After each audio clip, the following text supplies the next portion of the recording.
Welcome to the fourth hour. I want to talk about the rest of the book that I covered in studio with Alex not too long ago that was a super important essential text. It's called Changing Images of Man, and it is a Stanford research produced high level elite textbook that was normative in the 1980s, particularly came out in 1982, and is really for people studying international relations, high level systems analysis. And the text is so revelatory that you could really just do an entire course on just this book. It's actually pretty sophisticated, it's pretty deep, and it goes into a lot of places that you wouldn't expect, especially when it comes to the planned um, religious engineering of the future. That is the New World Order, the elite system has to figure out how to get everybody corralled into some controlled, created religious paradigm. And that's the way that you could then sort of usher them into some sort of controlled technocratic paradigm, which we know from these dozens and dozens of texts that we've lectured through over the last 10 years here with Alex in the fourth hour in the last 6 years. And then prior to that on my own YouTube channel, 5, 6 years prior to that. So we've been doing this for about 10 years and we've gotten through dozens of these texts. And it's pretty amazing how revelatory they actually are. They're so arrogant and so confident that nobody would really read these texts that they didn't see a problem really in sort of laying it all out. There's not necessarily one book that lays it all out, although you could argue that there's a handful of books that pretty much lay it out. There's, I think, systemic structural analysis that could be done to find the patterns and the similarities amongst these texts. And actually, it turns out a lot of this isn't even new. So what I want to start by talking about before we get to Changing Images of Man, the second half of it, is to go back again to the ancient world and to realize that a lot of these control structures had been delineated in the ancient times. You had empires, you had emperors that had figured out pretty sophisticated ways to control the population. And these techniques and these strategies, the reason that they don't change, the reason that they're still relevant is precisely because humans don't really change. I mean, we have advancements, we have progress in some sense, but human nature doesn't really change, especially after the fall. You can count on humans to kind of act the same way, and thus their behavior is kind of predictable. Not in every single case, but in most cases, it's predictable. So I think we have this attitude that everybody in the ancient world was really stupid, and we're so wise and sophisticated because we have microwaves and we have refrigerators. But Plato wrote a book called The Republic many years ago, and in that book he talks about not just the structure of society and how it should be organized with sort of a three-tiered pyramidal kind of structure, but he also talked about in a later book that there would be a council of the night, he called it. And this council of night would be like a kind of private oligarchical intelligence government. So you'd have essentially spies that would meet at night. They would be the real oligarchical control structure for the perfect society or the ideal society. And they would have inside information and they would meet secretly. And really, this is because the masses can't grasp and can't understand and can't really participate at that level. For the philosopher king, for example, you had to go study geometry and high-level mathematics up on a mountain for many years, and then you could come back down and you could perhaps rule with some degree of virtue. It's interesting that they thought that the closer you were to mathematics, the closer you were to the ideal, hence you're studying math like on a mountain or something, then you were closer to the transcendent or to the divine. You could then come back and impress the mathematical, the ideal, the organized structure upon reality as the philosopher king, and only if you had cultivated some degree of the control of the passions or the control of the self. So that idea also is connected. I think it's book 4 in the Republic, which talks about, it's either 4 or 6, but it talks about the myth of the ring of Gyges. And it's this story about this magical ring that makes you invisible. And if you had this power, would you use it for vice, or would you have enough self-control that you wouldn't use it, in an to get ill-gotten means or gains or whatever, that you would still act virtuous even if you had this tremendous power? And then it goes on to talk about the noble lie, which is the idea that society needs to be held together, perhaps even with some religious lie or some sort of controlled narrative. And the narrative might be made up by the Philosopher King or the Council of Night or whoever. Regardless, it's a story that's told that keeps people kind of corralled and in line. Though, so the narrative can't fall or else the society might collapse. We're right now, for example, seeing a war, a collapse in the World War II consensus, and the boomer era narratives are all collapsing. And the narrative after that to collapse will be the classical liberal narrative. When that collapses, we will be looking for things like the idea of a Christian state, things like what Byzantium offered when it comes to the notion of symphonia between church and state, the idea that we could somehow battle these other cultures, these religions like Islam, which don't believe in a secular realm, that we're going to fight that with some sort of Enlightenment liberalism is just absurd, especially when we got to the point where Enlightenment liberalism has caved into postmodernism and nihilism, and people aren't having offspring. So if you're not having offspring, you're not going to beat the people that have 8 and 10 kids.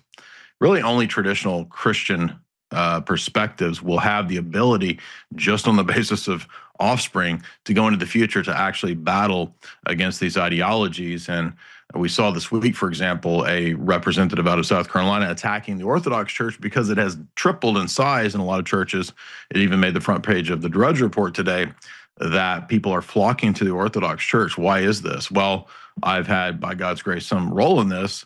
And so obviously I'm going to be concerned when neocon conservative so-called congressmen are attacking and saying that the Orthodox Church is really just an extension of Russiagate and Putin's power, when the irony is that this person just met with Jolani, talking about Representative Wilson, who himself was formerly al-Nusra, al-Qaeda, et cetera, ISIS, and now is the head of Assad's toppled Syria.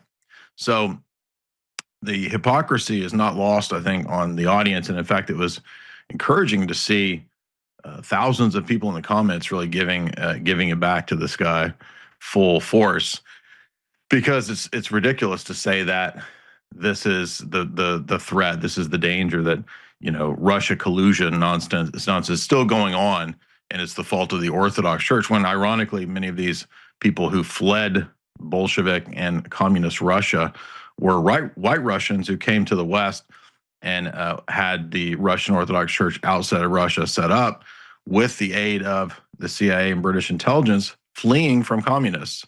So the idea that they're all somehow KGB, they're all Russian intelligence, is absurd. And what about Saudi Arabia, that's put, according to Max Blumenthal's book, billions of dollars into building mosques throughout the United States in the last 20 years? Where are the senators and the congressmen on that? What about Israeli penetration of our superstructure, of our government? What about Epstein and the relationship to the Mossad and Ehud Barak, which is all now public? Silence on all of that. But no, Russia is using its minority group of the Russian Orthodox Church. And the article was so bad they didn't even know the difference between the Serbian bishop and a Russian Orthodox bishop. They thought they were the same thing. So this is not coming from people who actually, I'm talking about the Hill article, they're not really knowing what they're talking about. Furthermore, Zelensky has persecuted the Orthodox Church brutally in Ukraine. So this idea that that has anything to do with Putin's influence in America is all absurd. It's just neocon propaganda, and everyone has seen the hypocrisy. And at the same time, the Pope made a statement, a couple days ago, about open borders. It's time, because of fake Christian guilt, for you to have open borders in America. And tisk tis on ICE, deporting people. How mean and unchristian that is. And it was so emboldening to see just tens of thousands of comments underneath the Pope's multi-million viewed tweet, everyone giving it back to the globalist climate change open borders Pope. Everyone pointing out the giant Leonine Wall. Everyone pointing out that the Vatican, according to even Catholic news sites, had recently upped its restrictions on people coming into Vatican City and migrating there or seeking any kind of asylum there. So no, there's a giant leaning wall. It's a walled-in city-state. The Vatican Bank is the most private secret bank in the world, and the Pope also has, by the way, his own secret service. And yes, they're armed, but he lectures us. He lectures the West on having weapons for self-defense. He believes in disarmament. He believes in open borders.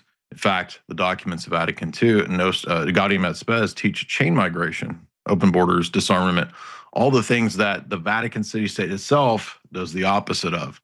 And the great sign of hope here is, just like with Representative Wilson and all the comments calling him out for the hypocrisy here, everyone is calling out the Pope's hypocrisy in the replies. I mean, just again, I scrolled through countless thousands of comments, and I think I saw one or two backing up the nonsense from the Pope, because everyone can see the hypocrisy here.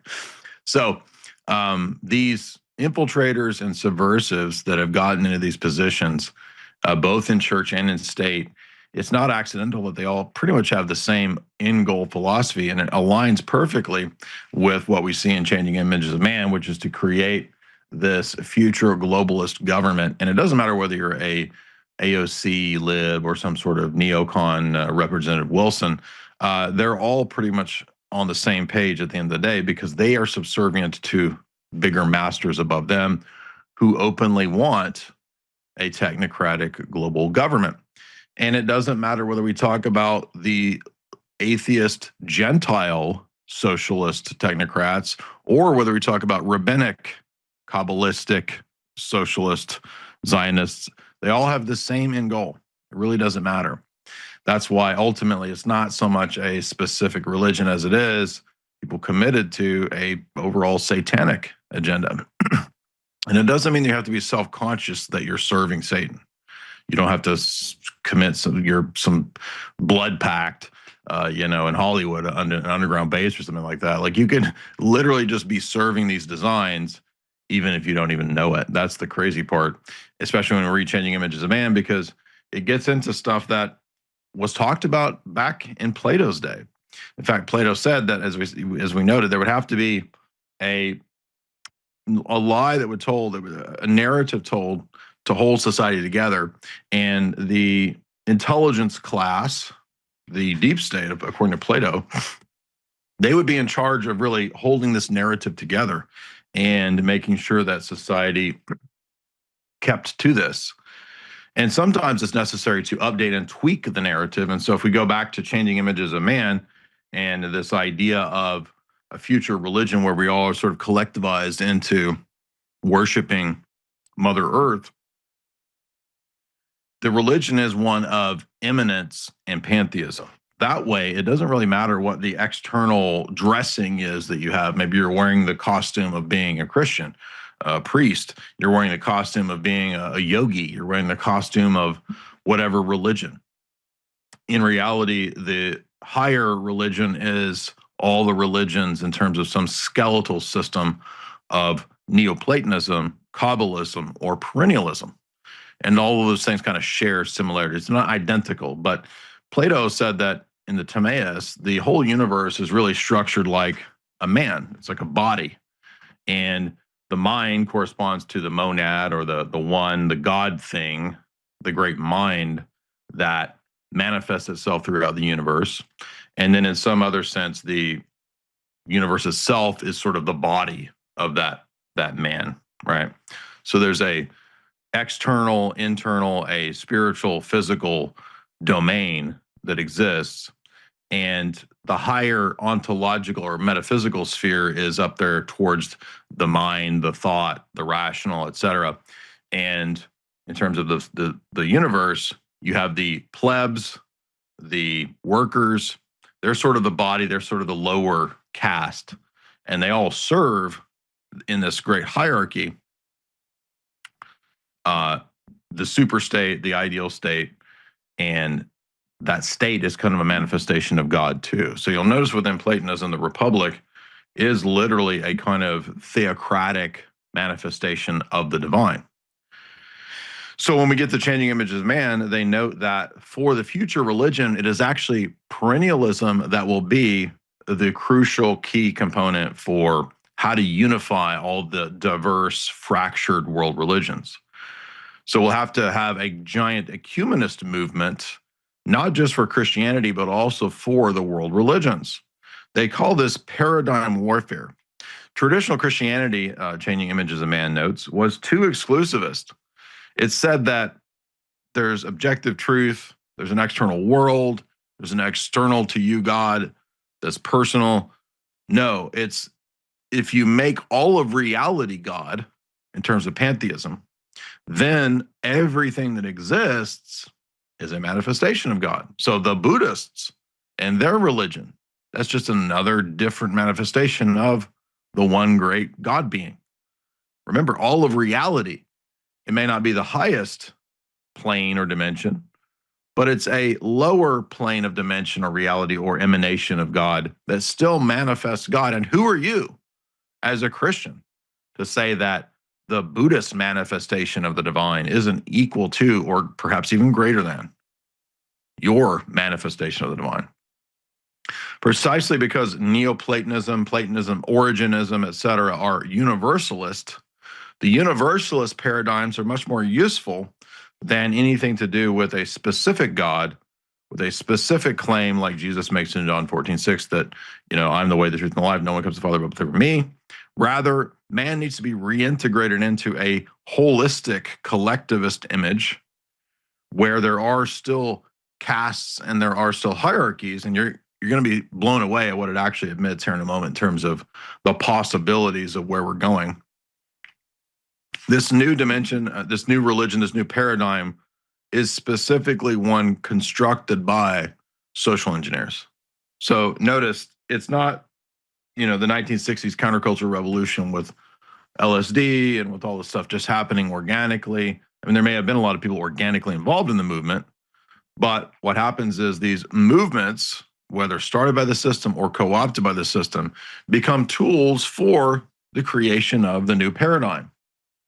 And this book is very candid about the 1960s countercultural revolution really being crucial to not just sexual revolution, but drug revolution, changing the images of man. These videos that you're seeing are perfect because through the sort of ecstatic initiatory approach, this Dionysian initiation that occurred, people will be able to dissociate, according to Huxley, and reinterpret all of reality according to new subjective existentialist paradigms. Instead of shared common ideals and beliefs like belief in the death, burial, resurrection of Christ, belief in being an entrepreneur, creating your own business, etc. All of those Western quote unquote ideas would be supplanted by a new drug-fueled initiatory mystical perspective that, as Changing Images of Man states, would be irrational, anti-rational. Now, that's not to say that it's therefore against technocracy necessarily. Some of the 1960s countercultural people, writers, et cetera, even people like Terence McKenna, they might have been critical of technocracy. But in reality, as Changing Images of Man notes, this can easily be shifted back into a pro-technocratic, pro-dystopian future. And that's unfortunately where we're going if we don't wake up and understand this. And I'm going to get to this crazy technocrat part here in a moment when we get to the latter sections of Changing Images of Man, the famous 1982 textbook for the elite. This is the Alex Jones Show. Don't go anywhere. I'm your guest host, Jay Dyer of Jay's Analysis. We're going to be talking about Kabbalism and the new religion of the future. Changing Images of Man moves to the analysis of individual personal transformation, and that you could extrapolate that onto society as a whole, because kind of like Plato said, it's almost like society as a whole is a big man, a big individual, a collective individual. And there's stages to this transformation. And actually they say in order to understand civilizational transformation, you have to read Arnold Toynbee and Carroll Quigley, people that we've talked about many times over. You also need to read Thomas Kuhn and the Structures of Scientific Revolution and how paradigms and presuppositions work. Also things that we've covered extensively for many, many years. But there's stages of transformation, and these stages actually can be mirrored in the macro scale, and that is expanded out from the crisis state to a period of stress, a breakdown, a kind of a death, and then you expand that into offering the new paradigm. So it's almost like they kind of understand the process of not just problem, reaction, solution, but the promotion of new narratives and paradigms that are actually crafted and concocted. And you might say, well, what do they see as new paradigms that could be utilized or could be propped up? Well, thankfully, they list for us all the great ideas that we should be looking to, like studying group dynamics, studying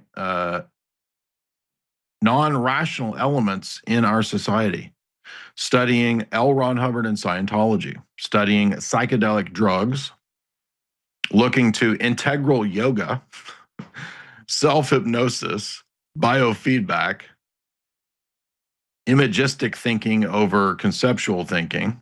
This is why we have like emojis everywhere and not people don't read anymore. That's by design. New educational models, Common Core, etc.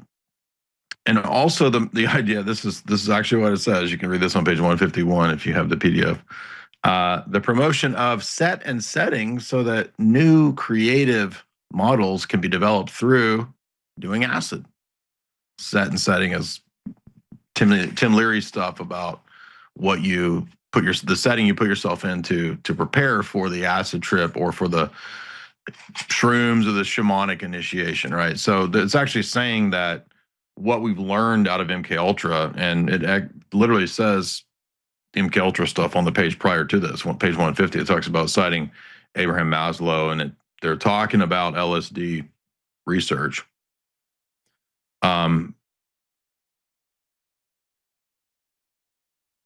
That these approaches can lead to significant changes in the individual. So in other words, not just individual psychic transformation and change. That's what the Abraham Maslow quote is about, psychic damage and change. This can then be expanded into the whole society. It's exactly what happened in the 1960s, is that everyone sort of thought they were breaking free from some control system. And perhaps in some ways they were, if they were being, questioning the war, they're anti-war, whatever. But actually they were being given a new narrative, a new story, a new paradigm that was already prepared.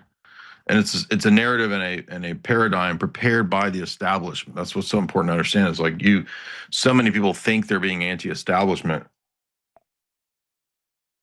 and they're really just in another corralled version of the establishment, an approved, acceptable version of the establishment. And in fact, they cite Joseph Campbell here in the 1960s as saying that the known God will not endure this transformation, talking about the God that the West knows, the Christian God or whatever. Rather, a new God and a new hero and a new mythology will emerge. There will be now 1,000 heroes, and I think this is referring to, the hero with 1,000 faces or whatever, the Joseph Campbell story. They're saying now there's going to be new heroes, new myths, and where will we derive these from? Well, turns out there's similarities between the Bhagavad Gita and the Bible. So why don't we have combined religious texts that sort of blend them all together? We had Noah Yuval Harari, for example, saying that there will be silicon sages that will walk around and they'll be better than any single religious text because they'll have all the religious texts on hand. They'll be able to just sort of spit them out, right? And why not have that AI God as your new God versus, oh, you think everything is just in the Bible? Oh, you follow the Quran? Oh, you just follow one book, bro? I follow all of the books that my silicon sage spits out. So the reason for this, as they note, is that society will not work without a new myth, without a new image, without a new story.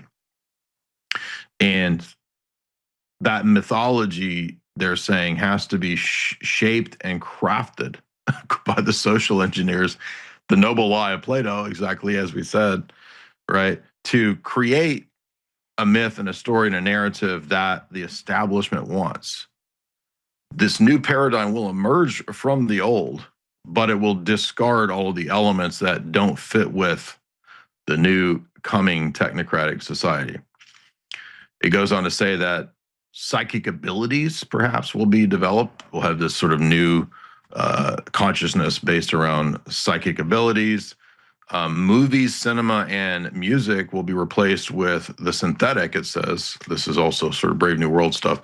And this is where the book gets very bizarre, because it starts to move into it's halfway warning that this might happen, but as a lot of these elite texts do, kind of like with Bertrand Russell, Impact of Science and Society, says, well, we don't want the dystopia, but here's the ways that we could get to a total technocratic dystopia. So it's like halfway a warning, but also halfway saying, but then again, this might just be where we need to go. In order to get to the technocratic society, and they're also kind of just discussing what they think will occur, not necessarily what has to occur. They said there are some bright spots in terms of where the progress is going and moving. It says on page 158 that we will notice that amongst the youth, and especially amongst bookstores, now notice bookstores are going away. They're filled with toys and Funko Pops and the scent of ass. There's no more bookstores, but in the 1980s, bookstores were interested in yoga, health, occult, extrasensory processes, psychic powers, divination, esoteric wisdom. And he says that will tell you that that's where society is going if you just look at the popular books and the popular trends. In fact, it says population growth is on the decline. And this is good because environmental awareness is now growing. New legislation is being considered that might promote holistic views of society. For example, there's a recent bill on national growth policies. We're talking about pushing austerity and pushing the limitation of having children. Now, this didn't ever happen, but they were trying to push this back in the 1980s.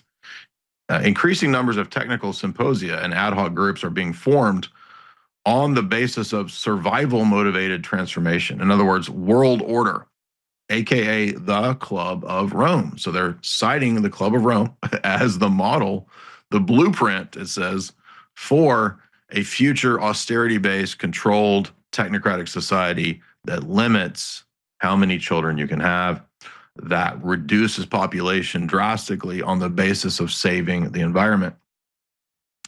In order to get there, they say that we got to move away from ideas of rational-based living your life with critical thinking, and instead moving towards transformational discovery through irrationally based experiences. In other words, the Dionysian shamanic initiation approach.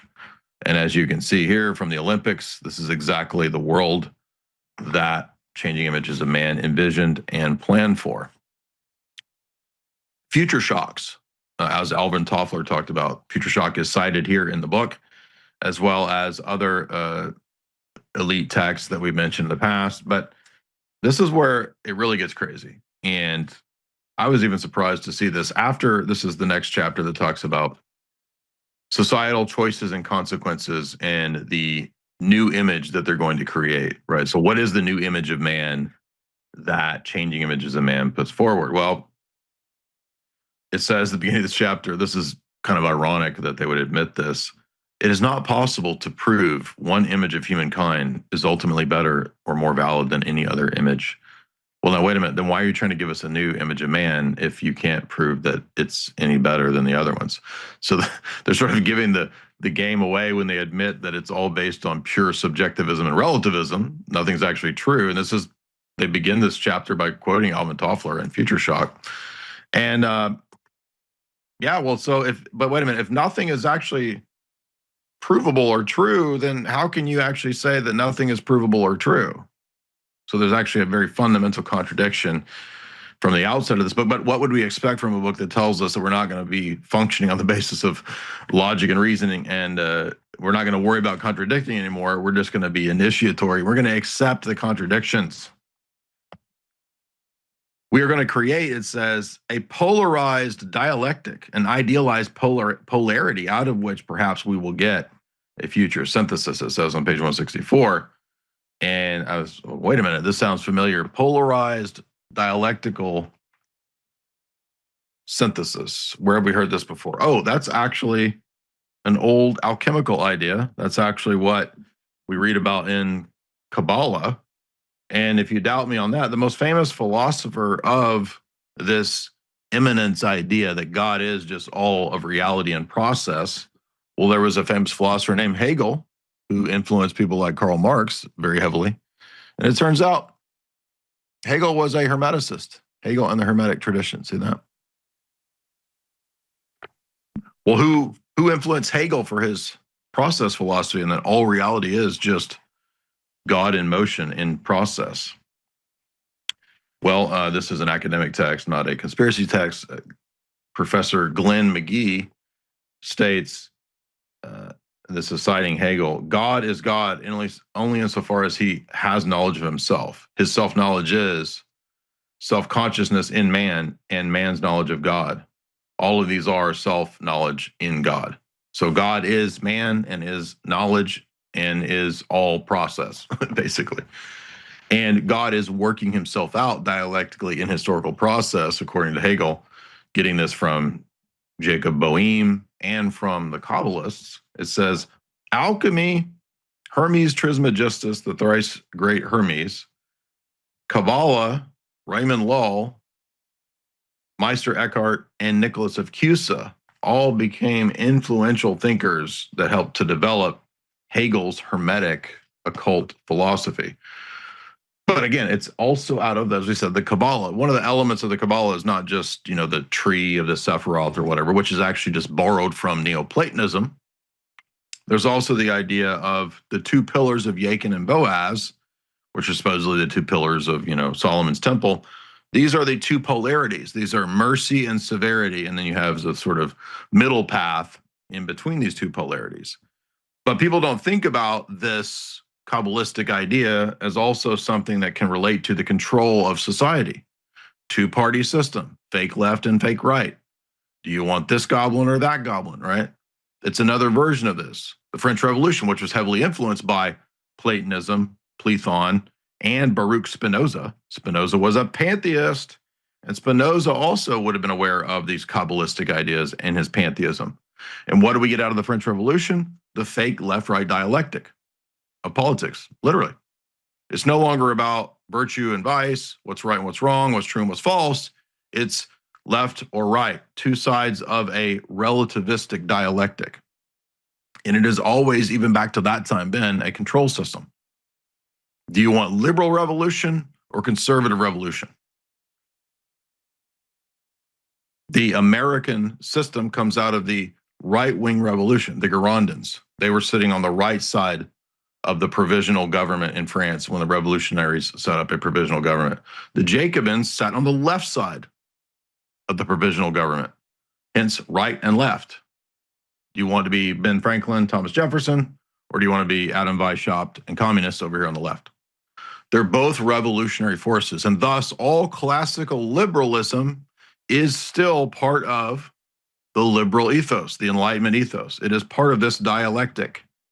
And that's why nothing ever changes as long as we just keep pushing more liberalism, more classical liberalism, more classical liberalism. You need more than just liberalism and negative freedom. You also need a positive worldview and paradigm to ground people in something beyond just GDP, okay? People want and need, even Plato reckoned, even if you believed atheism, even if you believed the Platonic noble lie view, Plato had enough insight into human nature to realize that humans need religious narratives. So the classical liberal narrative doesn't offer that.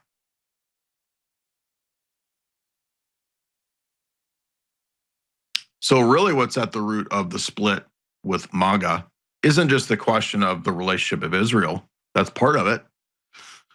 But it's also the only tolerable discourse, going back to William F. Buckley, has been the idea that you have to be a classical liberal to be a conservative. And all of the older paleocons were pushed out by design by people like William F. Buckley from the CIA to make libertarianism now the new conservatism. Thus, the values are subdued and sublimated to the economic positions. So now you can have all the butt stuff, do all of that, and you're conservative, Big Tent conservatism. But there's a reaction now against that. And it's not just about the relationship of Israel and the US government. That's part of it. But people like Dinesh D'Souza, who, by the way, is too scared to actually debate me. He won't have a full-on debate. He just keeps running, talking nonsense. None of these people will actually come and debate their positions, which is telling. And even when he tries to debate, he gets demolished by Nick Fuentes. So he can't actually do anything to prop up this older boomer classical liberal stuff, which is going away. And that's absolutely tied into the Zionist Christian dispensational stuff. That stuff's dying. That's really what's going on with the MAGA civil war. It's much bigger than the nation state of Israel. And I'm not a Christian nationalist, although I do believe that ultimately in the long run, we could get to the ideas of Christian principles in government. All of the history of the Christian church, from the Christianization of the Roman Empire all the way up until the Enlightenment and the Protestant Reformation, even into the Protestant Reformation, you had Christian principles in the state. That's the only way to stop things like radical Islam. You can't beat it on a secular basis because they don't have a secular ethos. They don't care about your libertarian civic nationalism principles. You need more than that. And only Orthodox Christianity has survived with that pre-modern ethos. That's why it's attracting people. It's not a mystery. It's not, I don't know why people are converting to Orthodoxy, because the papacy is fake and gay. They're out there promoting, the Pope just had a giant trans dinner. So nobody wants that. That's why underneath the Pope's tweets, it's tens of thousands of people calling him out on the hypocrisy. That's why the neocons are saying it's time to go after Orthodox Christians in America, because they're assets of Putin, just a continuation of the Russia collusion nonsense, which already collapsed. That's what's going on. And it's not hard to see that that's what's going on. Now, that doesn't mean that we will necessarily get out of this or fix this. Why? Well, there's a deeper, darker plan that I could not believe was in this book. I can't believe they actually say this, how the level of crazy that this gets to.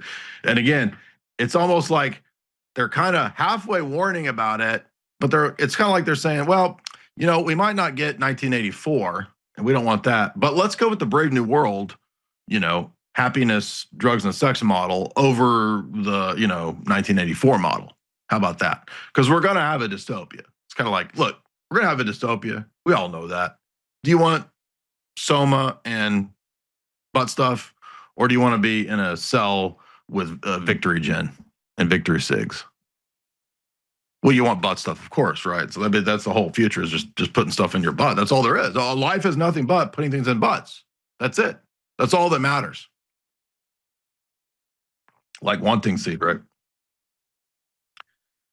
Before it gets to this really damning admission section, the book says, look, here are some of the principles for the future evolutionary transformational image of man. That's their idea. They call the new image is the, quote, evolutionary transformationalist image of man. That's the new image of man that they're pushing.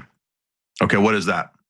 Well, Lockean man, John Locke, is a man in the pre-social condition of the human being that was not mutually hostile, but mutually tolerant. So we need tolerance. Well, that's really a hot take there with, wow, tolerance, right? Next, humanistic capitalism. This is like stakeholder capitalism, or whatever the Rothschilds recent, they had some new branding of capitalism, which was basically just Davos capitalism. They were writing about it back in 1982. That will replace the idea of economic growth capitalism. Religiously perennial philosophy and the all religions are a manifestation of the one out of Huxley. The no borders idea of no territoriality. So just like private property is bad, having a nation with borders is bad. So we're going to get rid of borders, exactly what the Pope's calling for. We will plumb the depths of the traditional lore of primitive cultures to create a religion that fosters an ecological ethic. No borders, no territories. That's classical libertarianism too, by the way.